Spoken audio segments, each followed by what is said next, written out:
Alloh taolo dunyoda o'tgan mu'min musulmonlarni haqqiga duo qilib mag'firat so'ragan avlodni Qur'onda maqtaydi. Doim namozlarimizda Qur'on tilovat qilingandan keyin ushbu duoni aytamiz. Astag'firullah. Robbana ighfir lana va li ikhwanina allazina sabaquna bil iman va la taj'al fi qulubina ghillan lil ladzina amanu robbana innaka raufur rahim deb duo qilamiz. Ana shu duoda Alloh taolo nima deyapti? Ey Robbimiz, ya'ni bandalarning duosini madh qilyapti. Ey Robbimiz, o'zing bizlarni va bizdan ilgari iymon bilan o'tganlarni mag'firat qilgin. Qarang, bizdan oldin iymon bilan o'tganlarni mag'firat qilgin va qalblarimizda iymon keltirganlarga nisbatan gina adovat paydo qilmagin. Ey Robbim, albatta sen mehribon va rahimli zotsan. Mana doim o'qiydigan duoyimizning ma'nosi. Shu duoda ham Alloh taolo bizga ta'lim berib buni Qur'onda oyat o'laroq keltiryaptiki, demak o'tganlarda haqqiga duo qilib turish kerak. O'tganlarda haqqiga duo qilish kerak. Ularni yomonligini emas, balki yaxshiligini eslab turish kerak. Payg'ambar alayhisalom uzkuru mahasina mautakum dedilar. O'liklaringizni, vafot etganlarni yaxshiligini zikr qiling. Va kuffu an masawihim, ularni yomonligidan tiyiling dedilar. Ya'ni bir inson vafot etib ketgan bo'lsa, uni yomonligini, kamchiligini aytmang, undan tiyiling deyaptilar. Balki nima qiling? O'shani yaxshi amallarini zikr qiling, eslang dedilar. Ana demak, vafot etgan insonlar haqida doimiy yaxshi gumonda, yaxshi fikrda bo'lishligimiz lozim ekan. Endi mana shu o'tgan zotlarni qabrlarini ziyorat qilishlik ham insonga ikki dunyoda manfaat keltiradi. Chunki inson uchun eng katta va'z, nasihat aslida ana shu qabrni ziyorati azizlar. Yo janozalar. Afsuski biz bugun shu janozalardan ham ibrat olmaydigan bo'lib qoldik. Chunki oddiy bir janozalarga borib qarasangiz, insonlar qaysidir chekib turgan bo'ladi, qaysidir g'iybat qilib turgan bo'ladi, qaysidir kulib turgan bo'ladi. Aslida bu holat bir munofiqlikning holati.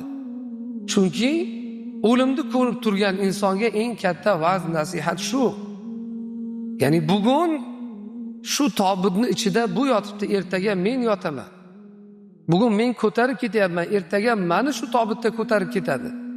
Bugun men tuproq sochyapman, ertaga meni ustimga tuproq sochib ketadi degan insonda ozgina fikr bo'lishi kerak. Ana shu fikrni paydo qiladigan narsa albatta bu qabrlarni ziyorat qilishlik. Payg'ambar alayhisalom muborak hadis shariflarda aytadilarki, kuntu nahaytukum an ziyaratil qubur fazurul qubura. Sizlarni qabrlarni ziyorat qilishdan qaytargan edim. Fazurul qubura, endi qabrlarni ziyorat qilinglar dedilar. Islomning avvalida turli xil bid'at, xurofotlar, shirk amallar ko'p bo'lganligidan Payg'ambar alayhisalom qabrni ziyorat qilishdan qaytargan edilar.